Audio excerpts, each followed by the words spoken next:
I told you I was going to make a press release on Monday. Here it is Wednesday. Things kind of got away from me here at the ranch trying to catch up from being gone. I'm going to have to read my statement, so I apologize for doing so up front, but thank you. We, the Finicum family, hold in high regard the many journalists and reporters who wrestle to remain true to the universally known mission and moral code of their field of work. I think we are safe to define such a mission and moral code to be a work that prompts and stimulates a high standard in regard to public accountability, to serve the citizens by providing a flow of information in an accurate, comprehensive, timely, impartial, and understandable manner.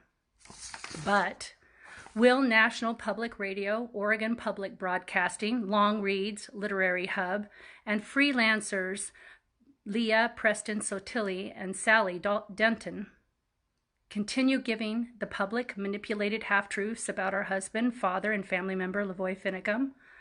What is their political agenda that justifies using LaVoy and our family as their political chess pieces to reach their untrustworthy political ends? We are not putting up with their political threats and dangerous games any longer. We are not your chess pieces. On July 16, 2016, LaVoy's cousin, Josh Clough, his wife, and children were terrorized by domestic terrorist Glenn Jones. He bombed their home and committed suicide on their front lawn. The Clough family barely escaped with their lives. This violent left-wing extremist was a disgruntled employee of Josh who had caught him stealing the drugs. Josh had to testify against him, which ultimately resulted in the heinous act of domestic terrorism. In a Left Behind manifesto, similar to the one left behind by recently deceased left-wing Antifa domestic terrorist William Van Spronson, the suicide bomber maliciously and falsely accused Josh of financing a June 2016 attempt to blow up a federal building. He made his diabolical plot to kill the Cloughs based on false media reports stating that LaVoy was involved in planning the June 2016 bombing attempt. Inevitably, on July 1st, 2016, that media source corrected their original June 23rd, 2016 report because the federal prosecutor in court admitted that LaVoy was not involved. The FBI interrogated Josh for 12 hours, all based on hysterical scribblings of a suicidal madman and thief who was triggered by fake news. Ultimately, Josh and his wife were cleared and are no longer suspects. The media has not, and they will not give you those details, other than half-truths and innuendos baked in the excrement of their political left-wing agenda.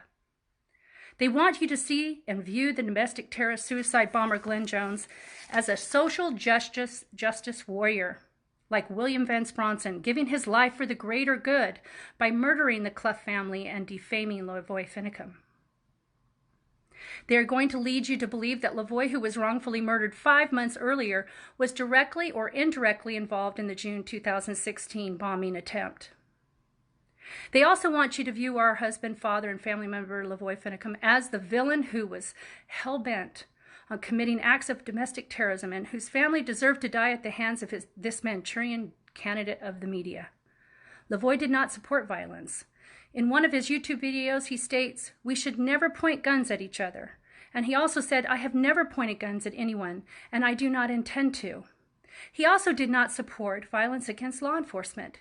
He stated for the record in an interview with Al Jazeera that law enforcement lives are precious. They have family too, end quote.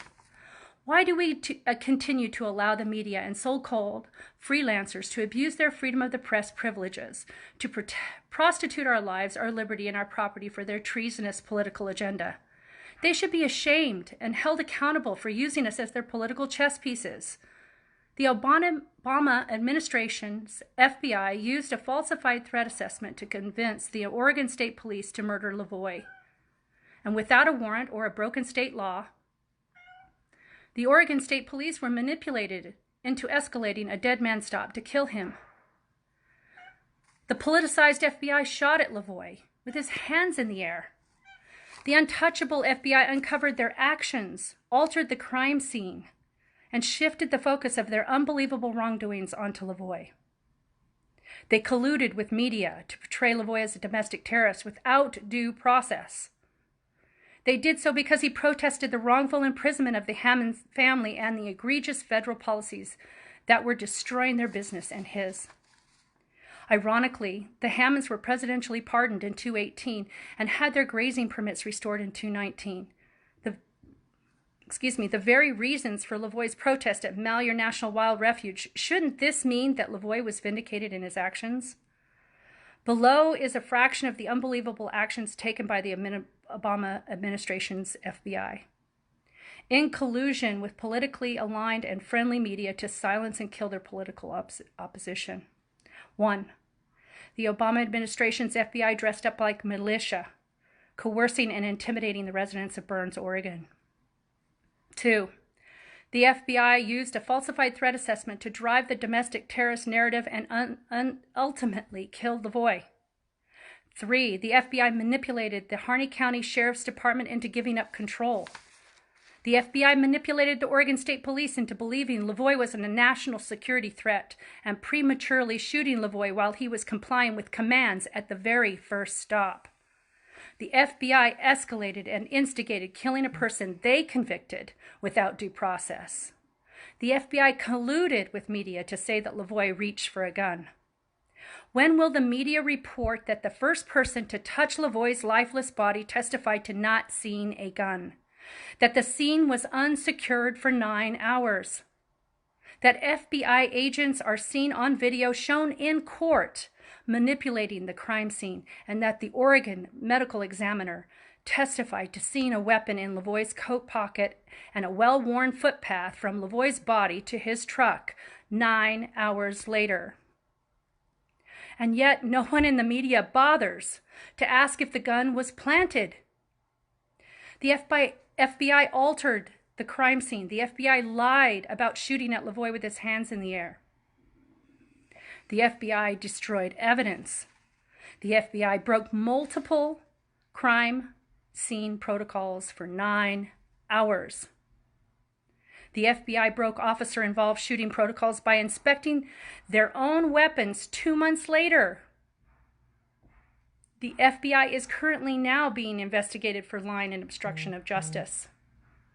And still, LaVoy is maliciously painted as the villain because a supporter named Bill Keebler was upset about the FBI's manipulations and murder of LaVoy. Did the FBI entrap Bill Keebler to act out his frustration and anger at the FBI for the murder of LaVoy? Instead, the media only tells you Bill Keebler tried to bomb a BLM building and spins it so that LaVoy was somehow involved 5 months after the FBI colluded to murder LaVoy, and without all the additional information we provided above. Does the FBI bear any responsibility for our husband, father, and family member's death?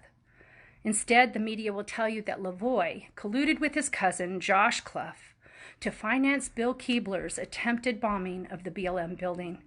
Despite the truth, the media paints an actual thief, drug user, domestic terrorist, and suicidal madman, Glenn Jones, who blew up Josh's house, as a justified social justice warrior.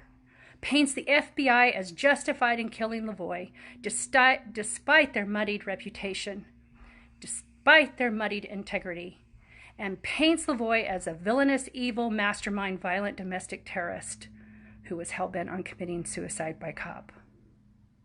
When are these manipulations and political incitements going to stop? We are making this statement to hold the media accountable to their First Amendment privileges and the FBI to their solemn duty to safeguard the United States of America and its people. The freedom of the press is a cherished right, and we want to believe in a free and an unbiased press, but today's media has lost the confidence of the American people. We see you as fake news. The domestic safety and security of our nation has been entrusted to law enforcement, and we want to trust in their intention and integrity. But today's FBI has lost the trust of the American people, who see you as deep state, lawless political operatives. It is up to both the media and the FBI to restore your integrity and to regain our trust. Our family will hold the FBI and media accountable for this subterfuge and murder of our husband, father, and family member, LaVoy Finicum. Thank you for stay tuned for the press conference. I appreciate you taking this time.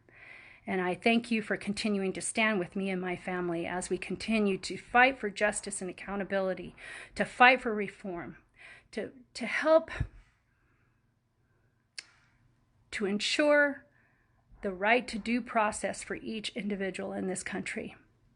Thank you, and God bless you.